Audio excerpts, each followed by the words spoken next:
Hey, welcome to the One Piece at a Time Distilling Institute with your host, the alchemist of Indiana's Black Forest, Alan Bishop. Hey, this channel is all about home distilling and legal distilling. If you've got questions, reach out to us in the comments below, social media, or via bishopshomegrown@gmail.com. And don't forget to check out thealchemistcabinet.com.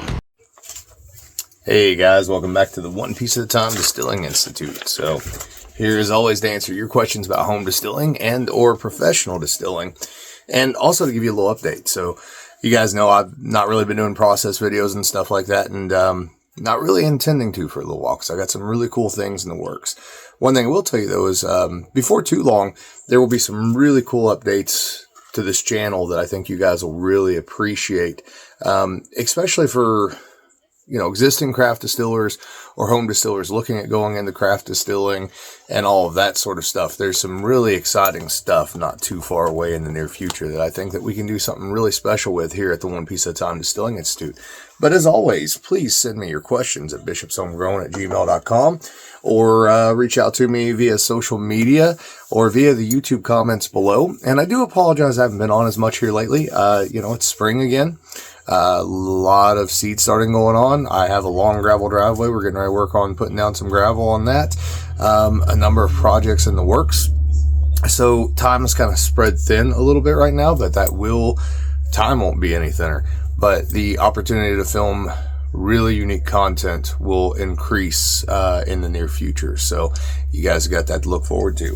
And today we got a few questions / comments we're going to get into. But before I get into all that, you might remember that the last thing I talked about before I kind of laid off doing the process stuff was the vevor football still, the Lombardi still. I've been playing around with that. I've done several experiments with it. I will say the helmet did not reach the proofs that I thought it would on a single pass distillation. Consistently, I'm probably starting a run at about 125 proof or so. So I'm not reaching the real high proofs that I thought that I might with the amount of reflux that still theoretically could have or should have provided, even with a fan on it. But I can tell you it is refluxing because I did put sight glasses on it so I could see what was going on. So it certainly is at least compressing the alcohol to some degree, and it seems to maintain a higher proof more than a higher proof in terms of holding longer at higher proofs than what a regular stripping run would provide. That being said, that is actually a quality piece of equipment, especially for the cost of that piece of equipment. Man, whether you're new to home distilling or you've been around for a while and you want something that you can hot rod out and kick around a little bit, there's nothing wrong with that still. The only questionable thing is the clamps for the lid.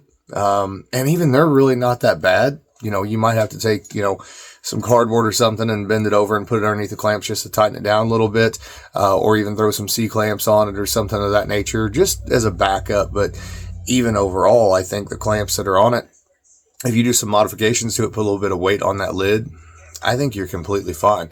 I have been very pleasantly surprised by it still, and the ability to take a cotton pillowcase and also put my grain in that, put it on that false bottom setting on top some blocks so that it can't flip or move or warp or anything of that nature.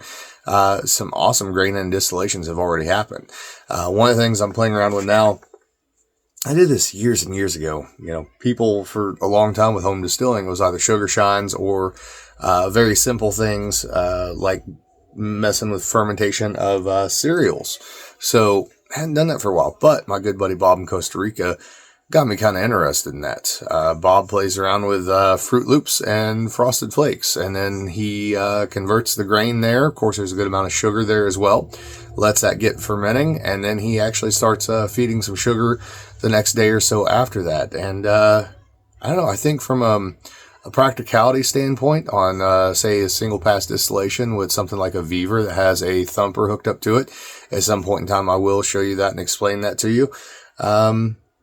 That could be an interesting base for various things. It might be a good spirit of its own accord, but be an interesting base for gins or absinthe or anything of that nature. And, for the amount of grain that you're getting, the amount of sugar that's already there, and then the amount of sugar you're adding to it, plus the ease of processing, why not? Especially from a sort of survivalist sort of perspective of let's put some alcohol away in case it's needed for trade or barter in the future. I think that sort of thing makes a whole lot of sense. I have rigged up that particular unit to a Mile High 3-gallon thumper. And what I did is I went through the bottom inlet / outlet on that Mile High 3-gallon milk can thumper. I was a little worried about vapor basically coming into that thumper and just going right up the side and escaping.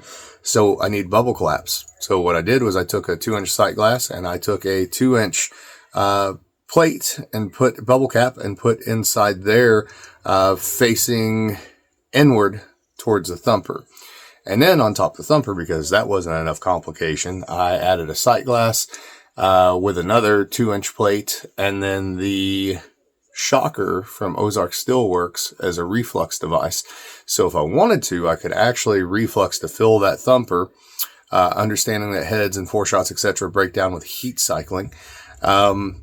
Fill that thumper using the reflux without actually having to add anything to the thumper, or I can add things to the thumper, get the heads off, or even initially bypass the thumper. However I wanted to go about it, there's a number of different ways for a single pass mechanism that I think is going to work incredibly, incredibly well.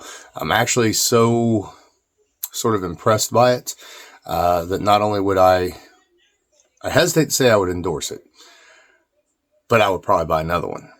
And what I would tell you is you can buy one of those damn things for the price that they are, around $200 or so, and then modify the ever-loving hell out of it using Ozark Steelworks. All you got to have is some 2.5-inch to 2-inch reducers, or just have Wayne build you everything at 2.5 inches. It's a possibility.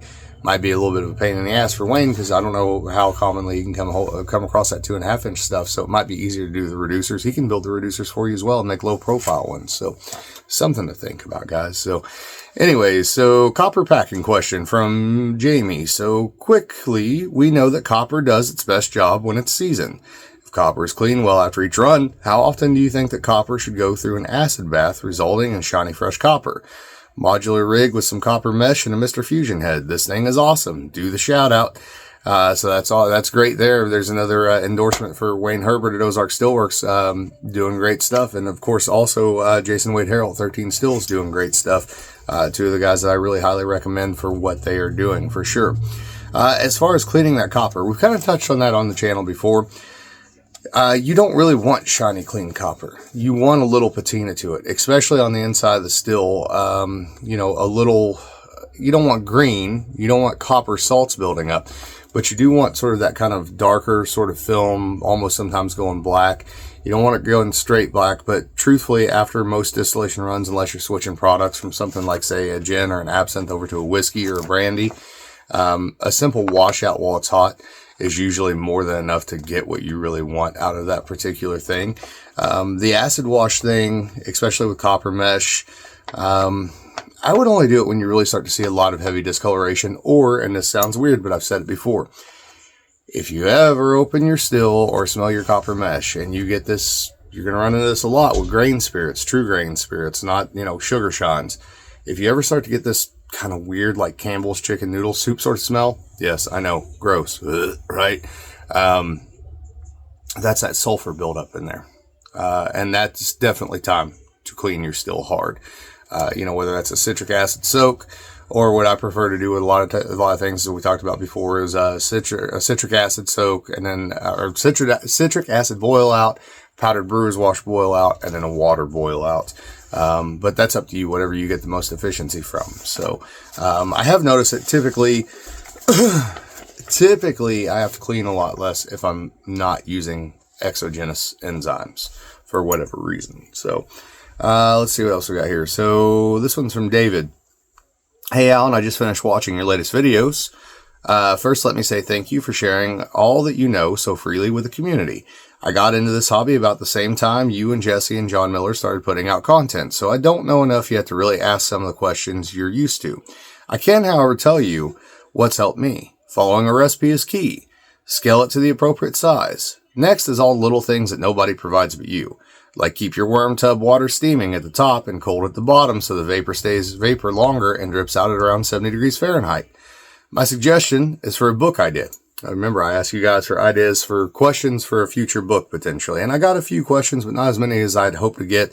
I generally noticed that people backed off on even sending the questions in the first place. I don't know if I've done my job too well, or if it's just the nature of the seasonality of this sort of thing or what. But anyways, you've got enough material already on YouTube. All you need to do is rewatch from back in the day when Franken still was in the background covered with cinder blocks. When I saw that, I knew I had the right still. Mine all that information. There has to be enough material for at least a few chapters anyway. I've thought about doing it myself recently. If I could make a suggestion, run the same mash bill through different stills and compare the new make. Use a true alembic, a thumper still, and a column still. P.S. Your recommendation to increase the reflux on my alembic is working magic. I had to make the cold finger much longer than I originally had it, and I double wrapped and insulated it, 1/4 inch copper tubing with cold water. Thanks, Dave. Dave, you're welcome, man. Thanks for the questions. Thanks for the compliments, and thanks for the ideas. So, in fact, the first Alchemist Cabinet book and the second has got a little bit of the stuff from the videos in it. Actually, it's probably got a great deal of the stuff from the videos in it. But you're right. I probably could go back through any number of those videos and come up with some material there. The only reason that I'm hesitant to do that is because, just like with everything else I do, I'm not huge on repeating myself. So, like, you know, when I left Copper and Kings, I went to Spirits of French Lick. I didn't repeat myself, right? I did things differently. Even if there were some products that were in the same category, I didn't repeat myself. If I ever leave Spirits of French Lick and go somewhere else, I'll never repeat myself. And I'm like that with, like, If You Have Ghosts and all that stuff too. The If You Have Ghosts, You Have Everything podcast. I always feel weird if I repeat something again, right? Especially if it's in a format that I'm actually selling. Like, I feel like I'm shorting people somehow. And maybe that's not the case. Maybe that's not the case. If it's not, you guys can let me know down below in the comments. But I do oftentimes have that sort of thought of like, no, don't repeat yourself. Just like with this Distiller's Almanac that I'm doing yearly. You know, every year there'll be different folk sayings, and every year there'll be different sort of esoteric sort of elements to it. Even though every year there will be, you know, some astrology there, obviously, for you guys, tied not only to distillation, but to agriculture and other things, including magic. That will change yearly because it has to based on the calendar. And then every year there will be new articles, right? And so even though I'm selling a Distiller's Almanac every year, it will be vastly different every year. And I can say that I learned a lot about laying out an almanac this year. And there's a number of things that I already would have done differently. But again, with that too, guys, I wanted to tell you thank you for being so supportive of that. It is still available at thealchemistcabinet.com. I can't remember, but Kim and I discussed there is a pull date. There's a date after which you won't be able to order it anymore. And I don't intend on reissuing these because there is yearly information in there. Now, at some point, like we get down the road, maybe 3-5 years, there might be sort of a republication of these collected into sort of an omnibus sort of form, just as a cool, unique collectible, but also with all the articles in it and all that stuff, so that over time it kind of develops into its own sort of book. But yeah, if you guys have more questions for a book idea or any ideas for like that, please send them to me, and I'm more than willing to listen to the suggestion. It's a possibility. There's a number of things I'm working on. You know, the next year's Distiller's Almanac I've already began to work on. The next distilling book I'm formulating ideas for, and then there's another book that's sort of been floating around in the ether in there, more of a fiction yet not fiction, distillation yet spiritual. I don't know if I'd call it a novel, novella, could be short stories. I don't know. It's been floating around in there for a long, long time, pieces of it here and there, and they come to the surface at different times. And I feel like I'm on the verge of actually starting to pursue that and write that down, because you can't give birth to a new idea if you don't get it out of your head, right? So as always, guys, thank you very much for all your support. I love you all, and I hope you're doing well.